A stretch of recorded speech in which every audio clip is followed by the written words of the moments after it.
Hello and welcome everyone to another episode of the House of Roys.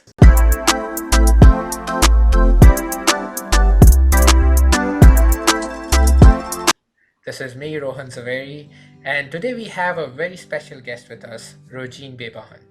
Rojean is going to share with us the nuances of being an international student. So this is a very crucial episode if you are an international student or a young professional that is planning to move to another country. So Rojean, welcome to our show, and why don't you go ahead and introduce yourself? Of course, Rohan. Thank you for inviting me to the podcast. So, like Rohan said, I am Rojean Behbahan. I have been in the States for about 8 years. Did my senior year of high school in Atlanta, Georgia, and then pursued my higher education in Boston, Massachusetts. And so currently, I am a pharmacist by trade, and I work for a biotech as a clinical specialist. So, helping support pharmacists and clinical staff globally across our hospitals with our investigational medication. Wow. Thank you, Rojean, for sharing that. I'm very sure that there's so much that students and young professionals who are hearing to you can learn from your journey itself. So to just deep dive a bit more, can you please share your journey in terms of, you mentioned you came here in high school, then you joined pharmacy school, and now you're in industry. So how did you navigate that? And then we can break it down a bit more as to what were the challenges that came up while you were navigating that journey.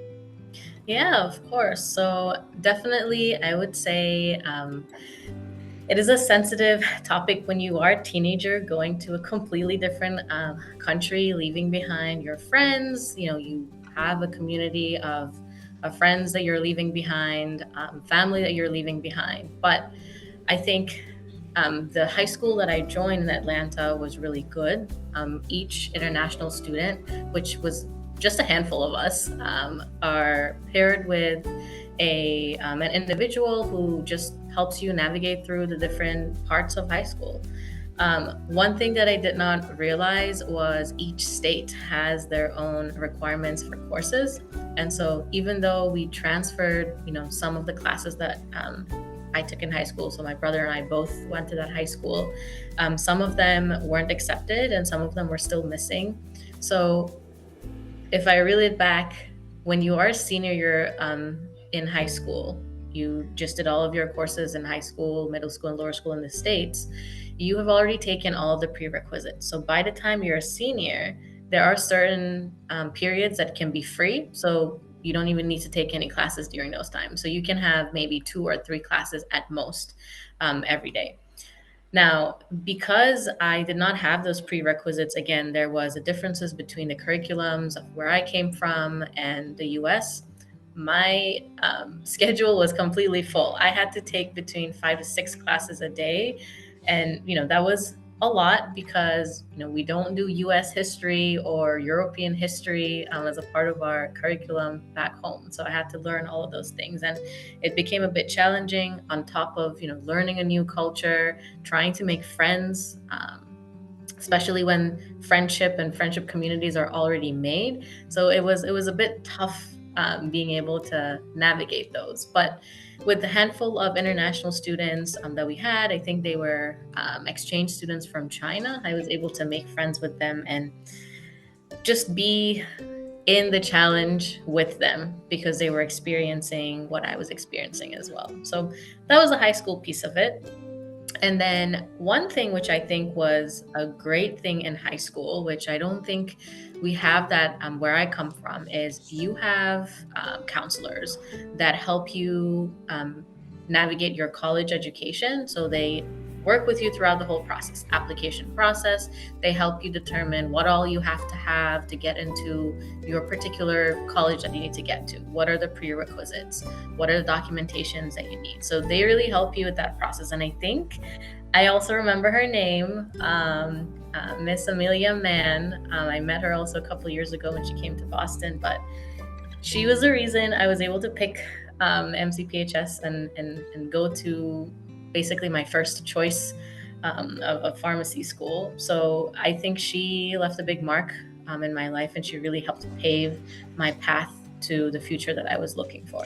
So that was one of the really good opportunities, I would say, that I had in high school.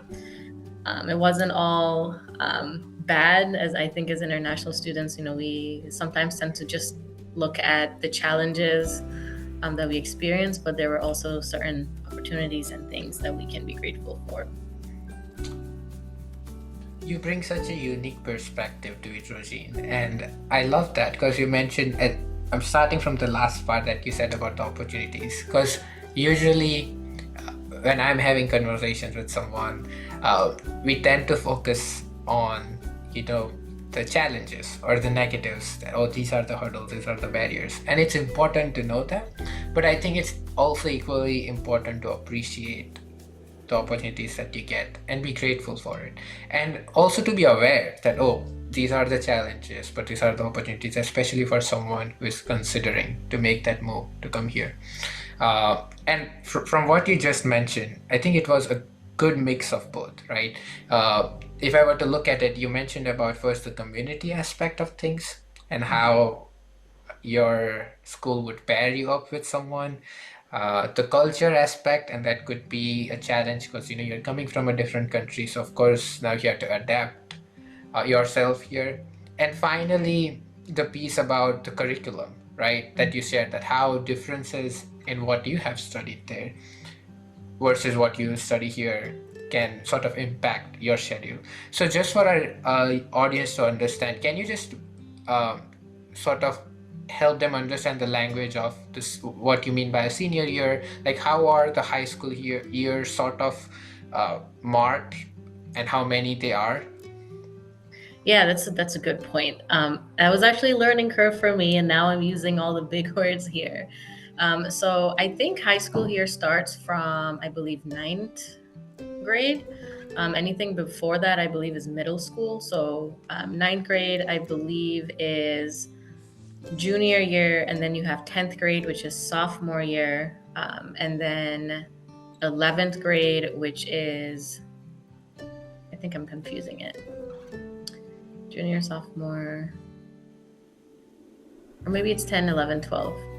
Okay, so No, I can't remember, but I know senior year is your 12th grade. I see. Okay, so when you say senior year, that is the final year of your high school. Yes. Okay. Yes. So depending on the curriculum that you come from, so I came from an IGCSE curriculum where we had a 13th grade as well, also known as A levels or AS levels. I Okay. didn't complete that back home, so I completed my 11th grade, and then that's when I came to high school. So I completed my 12th grade in Atlanta, which is known as the senior year. Senior year. Yes. Okay. And then based on just going a bit into the curriculum differences that you said, since you did cover some prerequisite course that senior years in the US usually cover to come to senior year, you had to take those, correct? Was that the Yes. reason?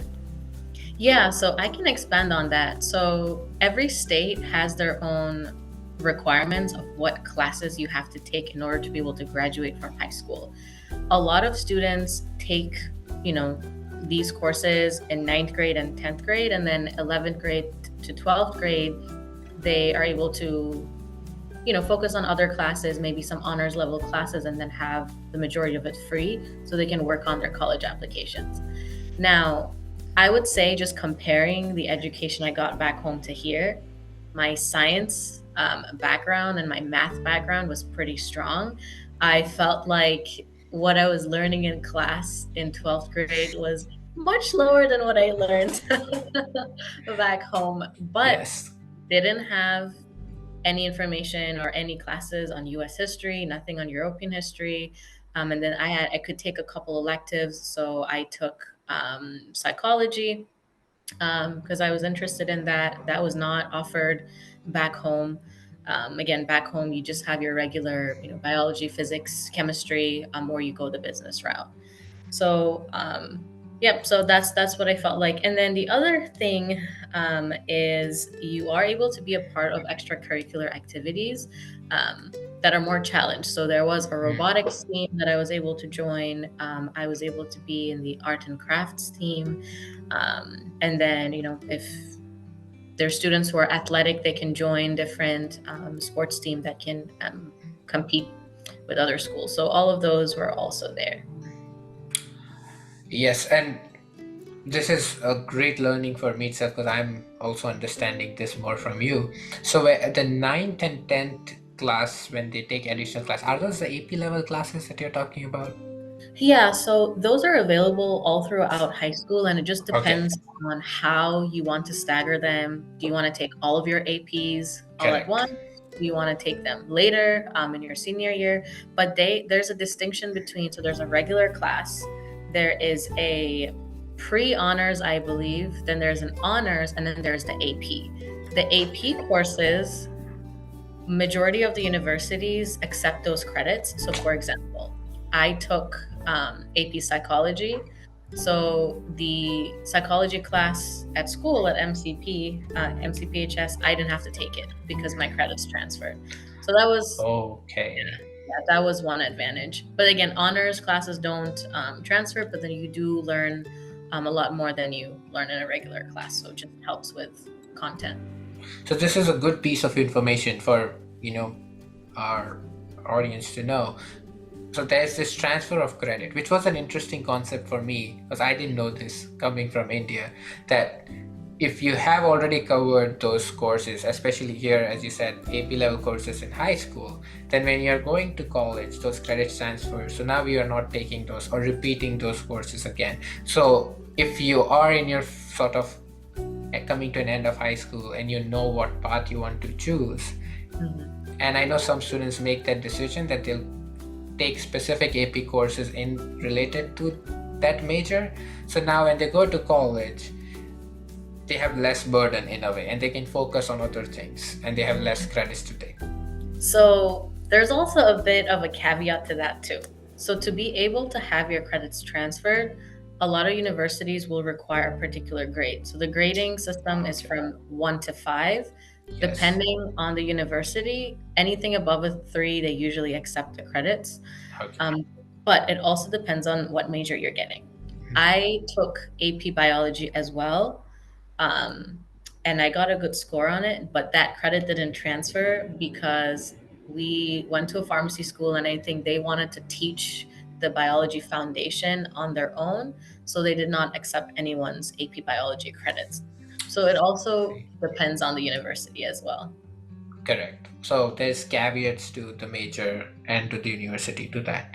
And the other thing that was, it took me back to my memory of being in the freshman and sophomore year at MCPHS, because I was coming from at later time. So I finished my high school in India, and then I came here to pursue college. And I remember that the first 2 years, comparatively, what I was studying in my physics, chemistry, organic chemistry, and biology was already covered, like in my 9th, 10th, 11th, and 12th. So it was comparatively easier. And I know you mentioned the same thing even with the high school, that you did majority of it, and then came here to pursue the final year. So how I feel that's usually a trend because the eastern side is very much focused on the sciences. Yeah. So you have a very strong foundation already in the sciences early on in your schooling journey. So when you come here, it's easier because you're there learning those concepts at a much later stage, and you probably have learned them. But the difference is, as you said, the arts, right, and the extracurriculars. I was amazed to hear robotics. That sounds super interesting to take in high school. Yeah, and that was one of the big differences I noticed as well. Again, not to judge cultures or anything, but I feel like from where I come from, you ask 10 people in a class, what do you want to be? And it's either a doctor, an engineer, or a lawyer. And there's no other options that, you would find. But then here, you ask people, someone wants to be in theater, someone wants to work in Disneyland, someone wants to have their own business. Now you do also see the doctor, the nurse, the engineer, all of those, common ones, but you have a lot more variety. And I think the school systems help foster that as well. They encourage the arts, they encourage the sports, they Yes. encourage the robotics. And then it's not just doing an extracurricular activity. They do have competitions and nationals that you're able to compete in to be able to add those to your resume if that's something you're interested as well. But I do think back home, our Very art focused. classes, very Yes. focused, exactly. You were either the business route or the science route, and then art would end in middle school. And if you really were passionate Yes. about it, you had to pursue it on your own independently. So, Yes. yeah. I can totally relate to that. So I loved we covered the curriculum aspect of it. I want to touch a bit on the culture aspect, right? And how the shift in culture, how did it, how was your experience? How did it affect you, impact you, and how did you navigate that? So, speaking in terms of high school, one thing that I think was a bit of a shocker to me was I'm not sure if you've experienced the same, but back home we have homerooms. So, you are, let's say, a part of 11G1, and you are going to be with the same 30 students. Now, high school was an all girls school for me. So, I had the same 30 students from the beginning of the year to the end of the year. You're able to build a lot of friendship, a really good sense of community just by being with those 30 students throughout the year. Yes. When I came to the US, there was no concept of that in the school that I was. So, when the bell rings in the morning, you go straight to the class that you have to go to. So if you have math, you go to your math class. If you have biology, you go to your biology class. So I think for someone who came, from a different background and I needed to build that sense of community, I felt that that was hindered because I didn't have that homeroom to make friends with throughout the entire year. I had to make friends in my individual classes, but then you don't see them every day because you may not have math every single day. It might be twice a week. So that became a bit challenging for me. Wait, that's super interesting. Because even so, I went to Saint Xavier's High School, and we had similar concept back in Gujarat. My school was in Gandhinagar, and it was the same thing. We had 1 to 12 standard. Each standard was divided into sections A, B, C, D. And if I was assigned to, let's say, 1A, then high chances I would remain in 1A from my first standard to the last, and we'll have the same set of students, uh, and we'll you build that community. So here, when you said you don't have that, it's class based. So do so you still, all the people that go to the class are still the same, like to the math class are same, or the science class are the same, or are there different students from different grade that go to each class? Exactly. So that was the other Oh, thing. Because you're able to take honors, AP, pre-honors, regular courses from 9th to the 12th, you can be sitting in a class and you can have all ninth graders in there and you're just the one senior student in there, which that is what I experienced because a lot of students wanted to take their elective classes earlier on. So your history classes they wanted to take in ninth grade to get that over with. And then I was the only senior student or a 12th grade student in class. So yeah, you are with a variety of different students from different grades, but then you don't get to see them on a consistent basis. that, yeah. So how did you navigate this? Like, were you able to uh,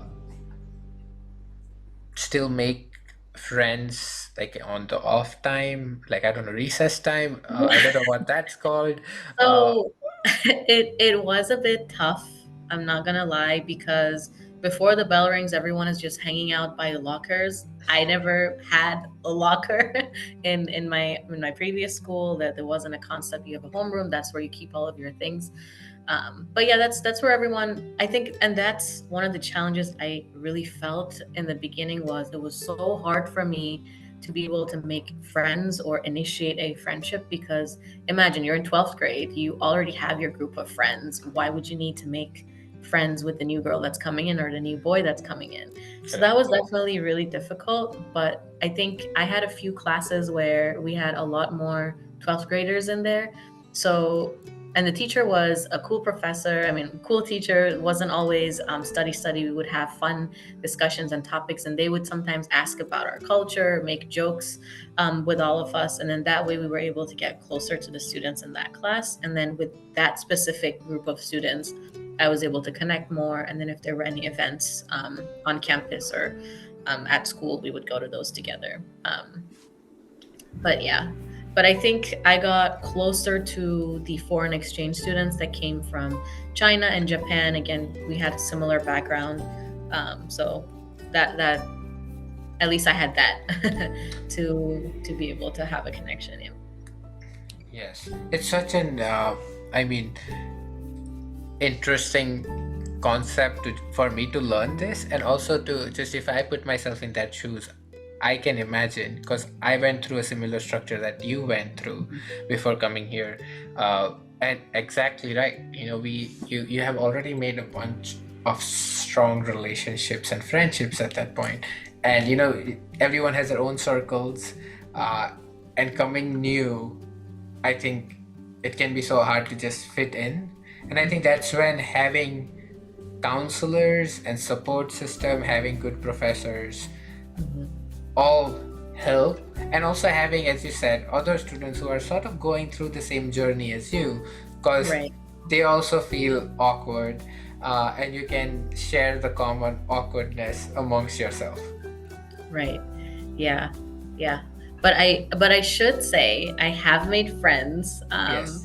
in 12th grade. It's not that I was, all alone by myself. I still do have friends that I talk to, friends that still wish me happy birthday to this year, even after 8 years that has passed from senior year. But yeah, those were some of the challenges. And I'm sure, you mentioned about how going through this high school journey to coming to college, your counselor, Miss Man, would be super proud of you with where you are right now.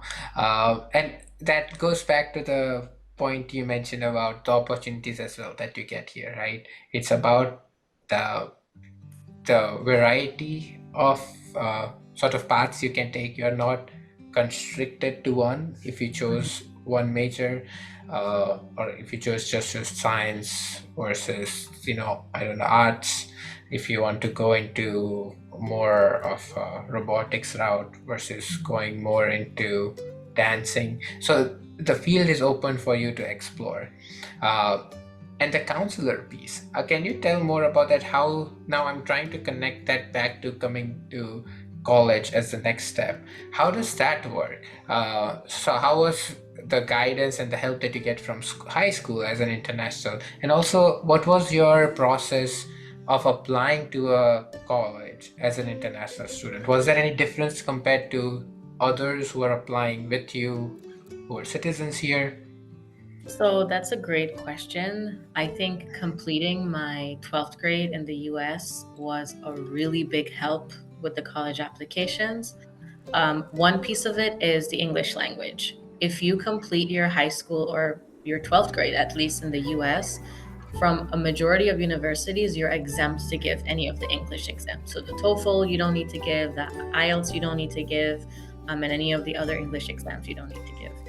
There were a few universities, I don't want to name them, that they still needed the TOEFL exam, even though I spoke good English on the phone with them, but it's fine.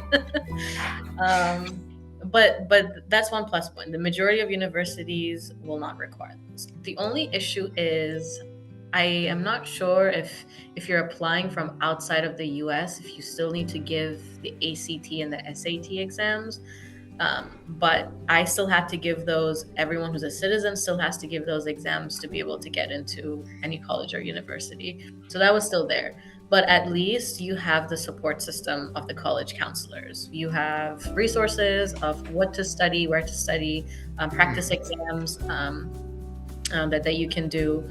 Um, but yeah, it was a very good support. And I think if I take myself out of the equation, it seems like something that's normal and it's a norm for all high schools, that they follow you from, I think, ninth or 10th grade all the way to 12th grade. So find out what you're interested in, what universities you're pursuing.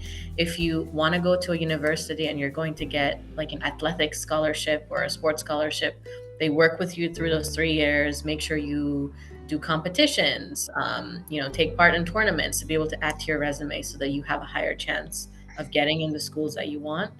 And then things like that. They go over the financial packages with you. So everything you need to know, they will help you with that. Now, all I needed to do was provide things that only I had access to. So if there was passports or documentation or things like that. But apart from those, they took care of the majority of the applications. I mean, that's such a big asset to have that support, uh, and someone, sort of be there with you longitudinally over the years. They have seen your change of interest, your growth. Uh, and if I compare this sort of system to what I experienced, I don't know if things have changed now back in India because I've been here for about 7 years now. But for us, when I was going through high school, I selected the science stream. So now I was focused on looking at, you know, um, all the fields related to sciences. So let's say I focus on medicine, right? So I finished my high school and then I'm applying. There's no sort of, and I'm coming to, let's say, the States and looking for colleges.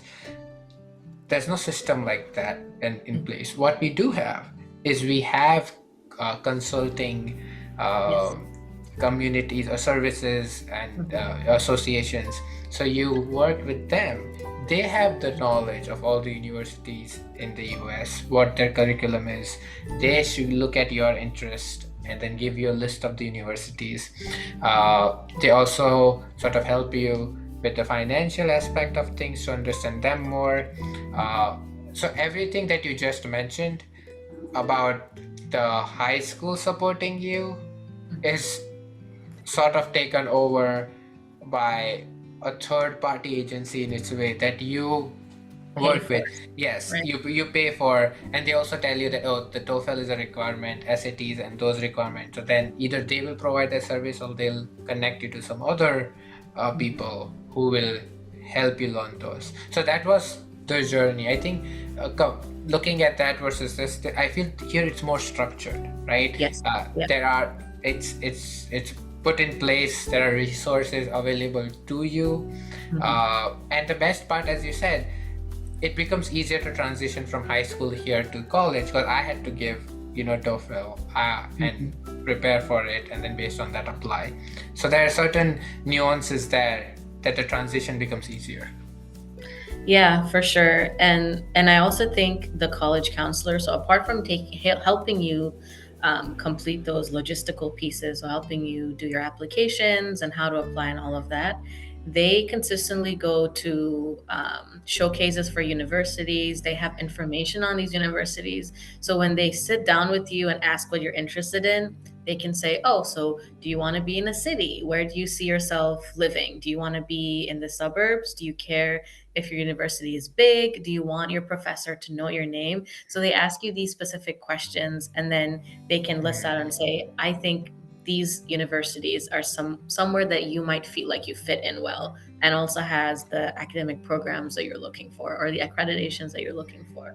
So it's also that piece of it as well. And then apart from, I think one of the reasons I picked MCPHS was the PharmD program. Not a lot of universities had it, and it was also what was financially fitting for me. But then she was able to help me go through my list and say, okay, which, now that I've been accepted to these universities, which one do I think is the best option for me? Wow, that sounds so amazing. I mean, uh, I want to say that, well, I wish everywhere they had a system like this.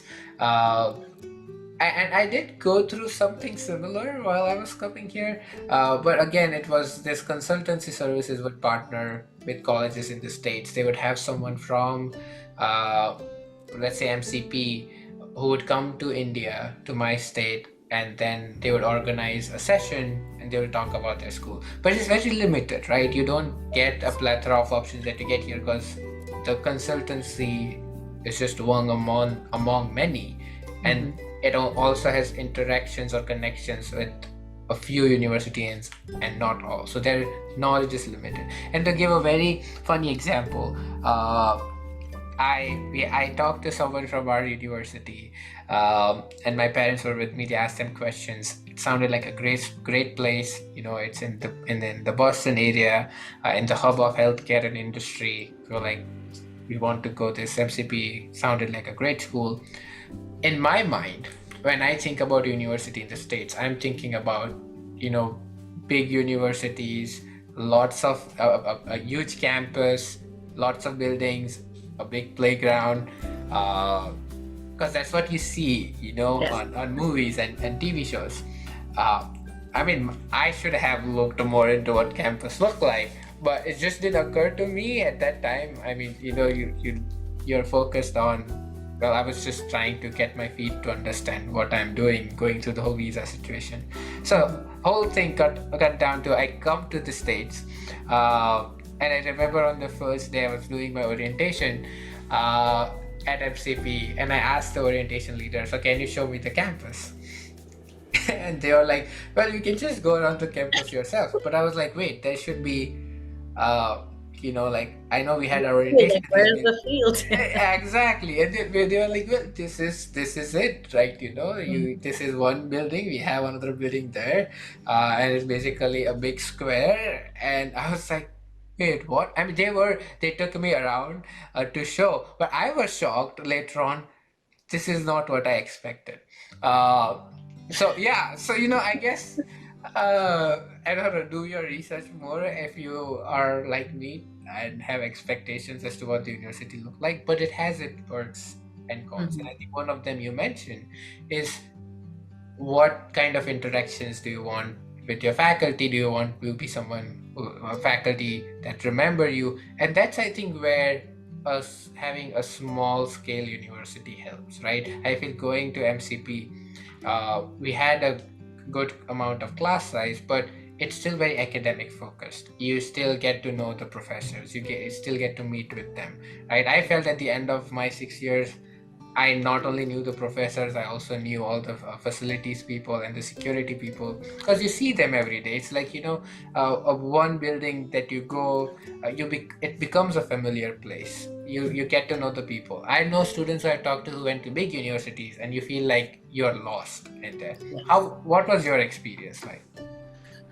That's a good question. So my brother and I, backstory, we're twins. My brother went to a very big university in Texas, the one that you've been imagining, super big. There's a highway that passes through it. You have to pass through a bridge to get on the other side. And then there's me going to a school with one building. Um, when I was picking my university, so apart from some of the really important things, so financial pieces, the major that I was looking at, I really wanted a close community, a small community, because I needed that sense of familiarity that I lost when I came from back home. Of familiarity of having, friends and the people that I know, the teachers that I knew. I wanted that back, or I really needed to build that somewhere. And so I decided I wanted that small community. And so when we were picking schools, Miss Mann was able to tell me that, I think, Rojean, this is a good fit for you. It's in a city, so it's similar to where you've come from. It's not a suburb, or it's very quiet. It's also a small school, but the program's good. And I didn't mention this, but I did get a chance to visit MCPHS before I started on the first day of school, so in August. I didn't know, but in the US, this is what I found out earlier on, was in the US, when you apply, or even before you apply or make decision on universities, you're able to go to those universities and check them out and see the programs, sit in classes, and check all of those before you make a decision. I didn't know any of that stuff. And also, it was a point where I had so many classes, I didn't really have time to go to all of these universities and check them out. But after I got accepted at MCPHS, my mom said, Regine, maybe you should go and check it out now that you have the opportunity to do that. And it was not a good time to visit MCPHS. It was finals week. Everyone was Oh, studying in the hallways, but it was too late to go back because I'd already paid the first month tuition, or the deposit I'd already paid. Already said that I was going there. Um, so not gonna lie, I was a bit intimidated because it seemed like it was study, study, study. But when I got into it, and then I got into the classes, and sat in the lecture halls and had professors remember my name, made friends, I think I forgot about how intimidated I was, and then I slowly grew to love it. But I think for me, it was wanting that sense of familiarity back from where I came from. And so I decided to pick a smaller school. Whereas my brother went to a big school. He made a few friends, but he never, until today, I don't think he's ever talked to me about, oh, my professor knew my name, or I had this conversation with this professor. It was always just a handful of friends, and it worked for him. But again, really depends on the person's personality and what they're looking for. exactly. But these are such great things to keep in mind, right? Like, are you looking for something where, as you said, the class size matter, the interactions with the faculty matter, or you're looking for more of an experience of being in Right. a college Mhm. in the US? Uh, and not to say, I mean, yes, we had a small school, but when it came to those fields and stuff, we had colleges. We partnered with other universities Yeah. around, like the colleges of Fenway, and then we shared the field. So there was that experience, but at a much smaller scale, right? And I guess that's what you shared that. I also, at the end of my day, when I look back at it, I think it was very meaningful uh, to have that focused. Um Also, as you said, especially the finals week where everyone is so stressed out. But MCP, when I also talked to the, I forget the designation, but the advisor who had come to us, he did mention that how MCP is much more focused school on academics rather than sports or other things. And I guess that was something that my parents were looking for, because they didn't want me to come here and wander around and do other things. They wanted me to study.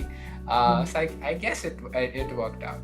But this is a good transition now to look into more into the college journey.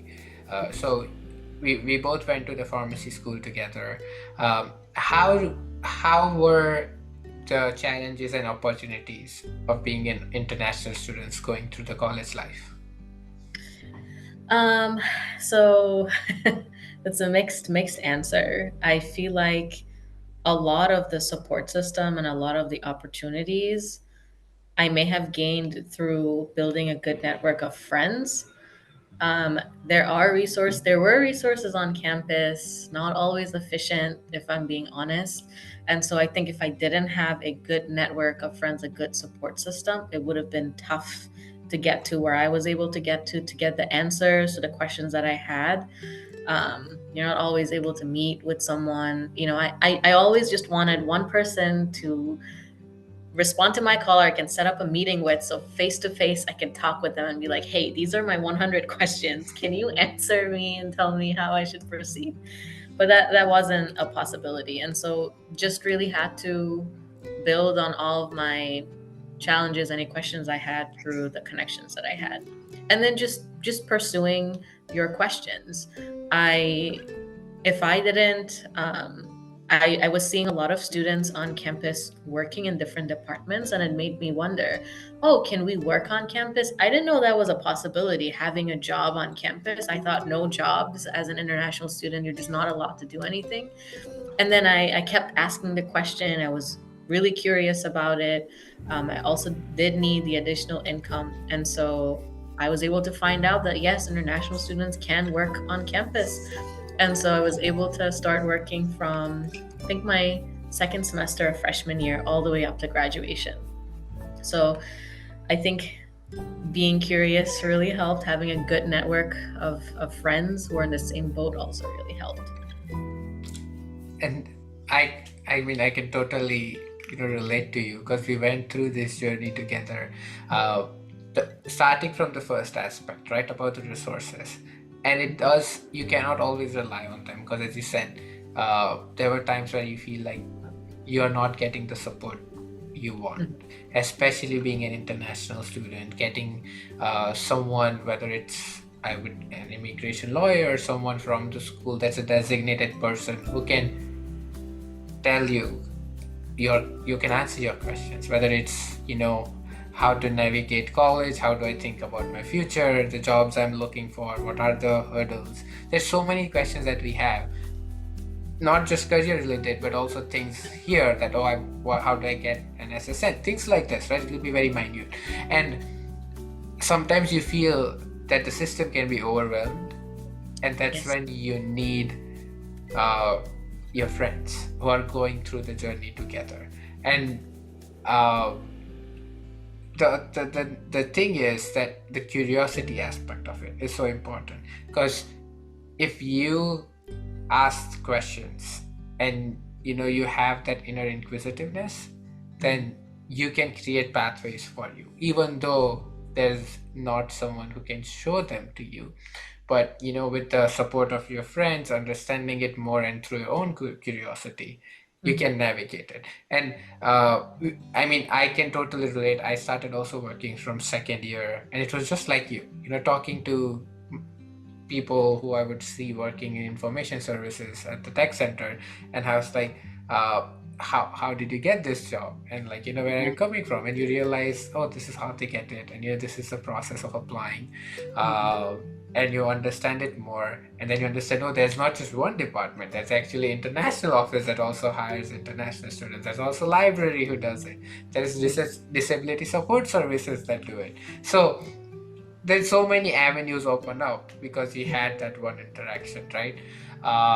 So no, I think you touch upon the main point here is being curious, especially as you're an international student. You have to come uh, with being prepared that yes, sometimes there are amazing resources, sometimes Mhm. even though the resources are there, there might be overwhelmed, so you cannot depend on something. You have to take the step from your end, come up with those questions, try to come up with those answers, and then the resources will meet you halfway. There's only so much that you know they can do. You cannot depend on them completely. Oh yeah, 100%. I think so. I know other students had a 2-day orientation. I think internationals, we only have just 1 day of orientation. And imagine they cram all of the resources that you can get throughout your 6 years in a couple hours. And by the end of it, you don't even remember half the things they said. So sure, the school tries to you know tell you about the resources, but Yes. it's really hard to keep up with it. But it's having those connections, the support system of your friends, and never being afraid to ask questions and having a conversation. I would say that's really, really key. Never keeping a question to yourself, because you're afraid, if it seems dumb, or maybe you've been asking that question a lot. So just always asking. I was always a person who kept asking questions. But yeah, I think that piece is really, really important. Like also you looking out for the responses that you're looking for. Like I think one thing that I didn't know about, which I learned through I think I first started in the student affairs office, and then I was looking at other opportunities, and then someone there told me, oh, the DSS, the Disability Support Services office, is also looking for someone. I was like, oh, I can try to go and work there as well, since there's nothing else left, let's say, to do in student affairs, or they need me more there. And I can't remember what the reason was, but moving there, I realized, oh wow, in the US, people get accommodations for academics. That was a completely new concept to me. Getting extra time on exams, completely new concept to me. It did. There was an incident though in high school, so the 12th grade, that I was telling you about. When I was doing my AP biology exam, they put me in a room with students who received accommodations and got extra time on their exams. It seemed like it was, their regular policy. So if you are a foreign student, you get extra time on your exam. And then when I found that out, it was such a hit to my ego. Like, no, I don't need extra time. Why do I need extra time? I'm not, lower than other students. And I finished my exam in like 20 minutes, and I gave it in, just to show that I could do really well. But then, later on, I noticed that yeah, there are learning disabilities, there are mental health challenges that really do require some of these accommodations that you really don't get other places. And it just made me happy that there's a space for everyone to be able to succeed. Yes. And uh, another great point, because when I first even heard about DSS, I think it took me, maybe I heard it from you because you worked there, we talked about it, and you must have said I worked there. And I was like, oh, so that's where some students go, and why there are not all the students in the class who give the exam, because there's separate space for them. And this is, what, not only our universities, but it's a general thing across the states.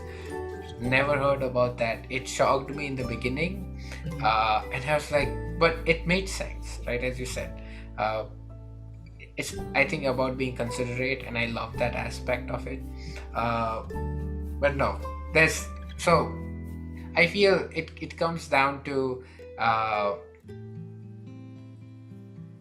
that aspect of how people, just the systems here are more supportive, right?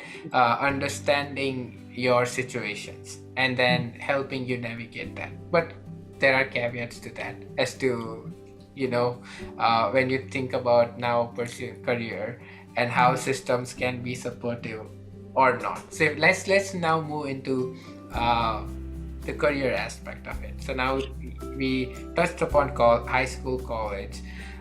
How was your transition to working in biotech? I know that in itself is an amazing feat, because being an international student, graduating and then working directly into a entry-level job in pharmaceutical industry is unheard of.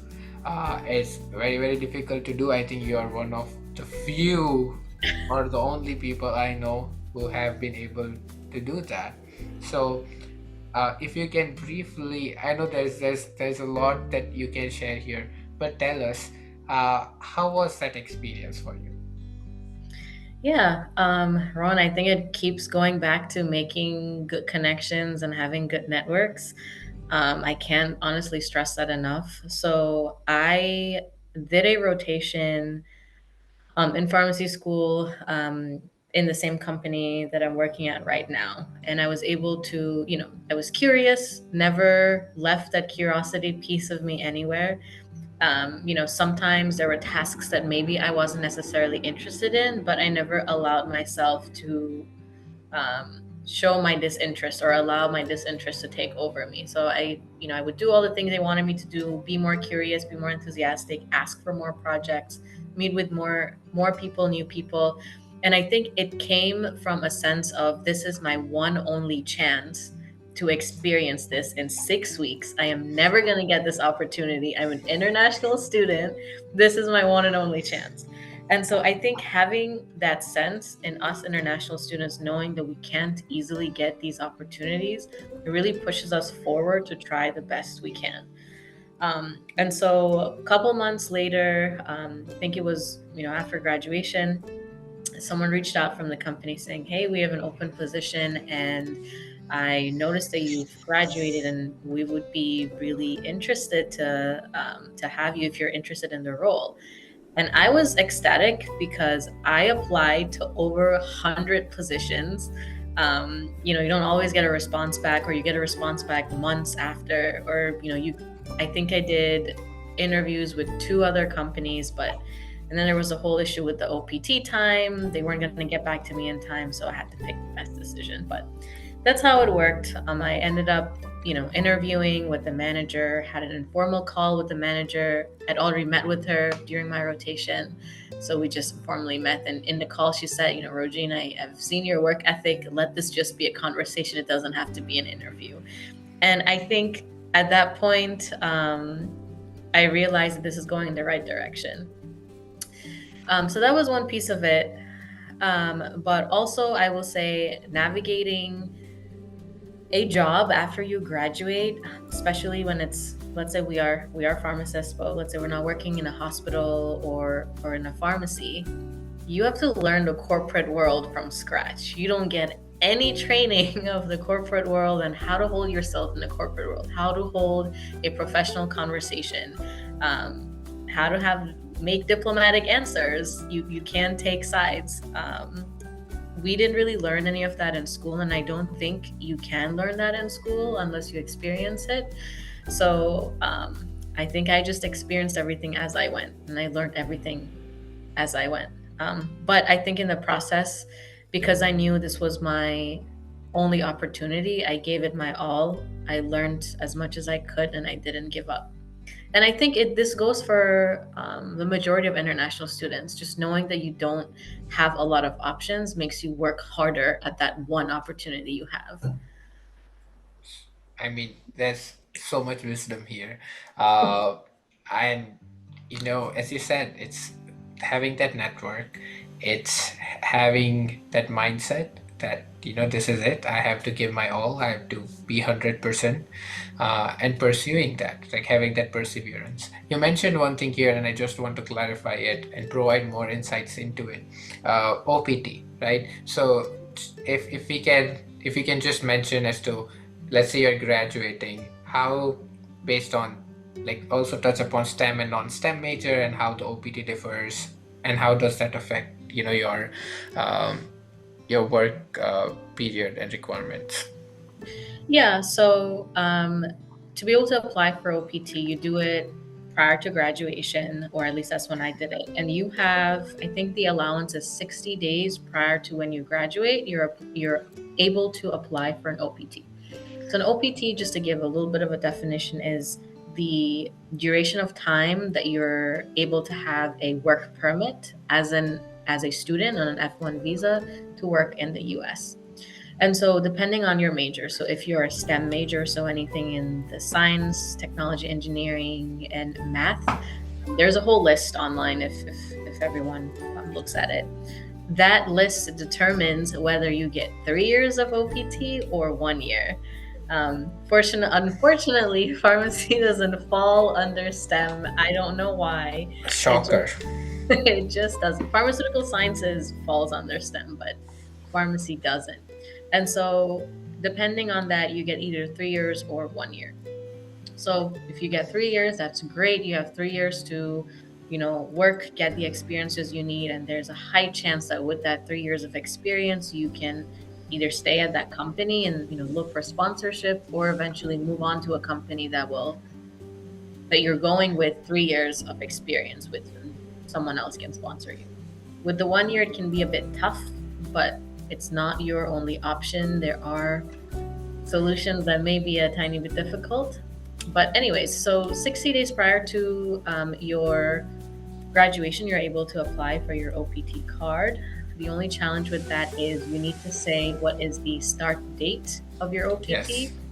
Yeah, and the challenge with that is because if you don't have an offer letter, or if you don't know approximately by when you're going to get, a job, it can be so difficult to pick that date. So a lot of the times, um, we pick the date that is the latest that we can pick, which I think 30 days, not 30 days, I think 90 days after After. graduation, yeah, is the latest start date that you can pick. And so I think what I did was I didn't have anything lined up for me at the time, so I picked the latest date that I could think of. Because between graduation and by the time your OPT starts, you're legally able to stay in the US, so that shouldn't be an issue. So on if you pick the latest date, you're able to extend it to much after as well. And so that's what I did. And then if you don't get an offer letter and your OPT date has already started, you have, I believe, 60 days from the date that your OPT start date is to find a job. Otherwise, if that expires, you would need to exit the US. So that was another challenge, because it's hard to get an offer letter, even when you've done an interview and you know you're getting the position. It's very tough to get it. Yes. And so you really have to make sure if you are offered an interview, you really press and say, hey, this is my timeline. They will ask you that question, but this is my timeline. It gets a bit sticky when it gets closer to so and so date, because, my OPT will expire or I have to leave the country. So just making sure that I made those clear during the interview. And then you have that 1 year. After that 1 year, If you are a STEM major, you can extend it for another year and then another year after. But if you're not, you have to look at other backup solutions. Yeah. Yes, and thank you for explaining that. It's wonderful that you still remember all the specific dates and the timelines. So that's the whole process of OPT, or the optional practical training. Then just to show another aspect of it, some programs, bachelor's, master's, or doctorate, might have something called CPT included in them, which is a curricular practical training, which just means that that's something that you do while you're pursuing your major. So let's say, for example, bachelor's in pharmaceutical sciences is a 4-year course. Then a CPT is something that during the duration of that 4 years, it allows you to work, and it can be paid or unpaid. And that can count as your work experience, because the major itself requires that you have this curricular practical training. So that's something that is, if it's related to pharmacy, that's pharmaceutical sciences, maybe you work in industry for 6 months to a year. So it's defined by the major. It varies across universities, across the major that you are in. But if it's before you graduate, it's CPT. And something that you do after graduation, which what Rojean mentioned, putting it very in layman terms, that's OPT, or optional practical training, which can vary from 1 year to 3 years, depending on if you have a non-STEM major or a STEM major. So this is, I feel, there's so much that we covered, and there's so much that we can cover next. And that's something that you mentioned, is that there are challenges here, getting that OPT, getting an employer within a specific period of time, knowing what the date to put in that OPT. But I think the challenge is itself of knowing this beforehand. And I think we did our research. We reached out to people to know, oh, this is what we are going to go through. And that just motivated us more, that I know this is going to happen, so I have to give it my all. I have to make those connections. I have to find something, or else the only option I have is to go back, right? So the challenge in itself presents you with an inner motivation that can turn into an opportunity, if you look at it in that way. I feel we covered so much here, and this discussion deserves a second sort of episode or podcast where we go deep into what you just finished off, as to what happens when things don't work out after you get an OPT, and what's the next steps. We can deep dive into some of the H1B discussions, some of the discussions regarding day 1 CPT, co-op programs. So I think there's a whole other discussion to this. So I'll just leave it at there as a hook to cover in our next sessions. But Rojean, we covered so much today. Thank you so much for your time. Is there any parting words that you would like to share to our audience? I think I want to give a few points of advice. One would be to build a good network of supportive friends. I don't think I could have gotten to where I am today without them. Never compare yourselves to anyone. Everyone's background is very different to each other. That can just be a recipe for imposter syndrome. Pursue mentors and mentorship to be able to build the connections and networks that we may lack just from our background. And then acknowledge and celebrate your small wins. Appreciate it when you do something good, when you get that job, or even if it's not something that you wanted, or something small that you didn't think you could attain. Make sure you take some time to celebrate that. It's not just a challenge. Think about what you're learning from it, and then the skills that you're attaining. And finally, don't be afraid of having conversations and asking the right questions. So that's all I had to say. I don't think I should add any more to that. That was spot on. So again, Rojean, thank you so much for sharing your journey, for sharing your wisdom, and I look forward to having another conversation with you. Of course, I would love that too. Yes. Thank you all for joining us today.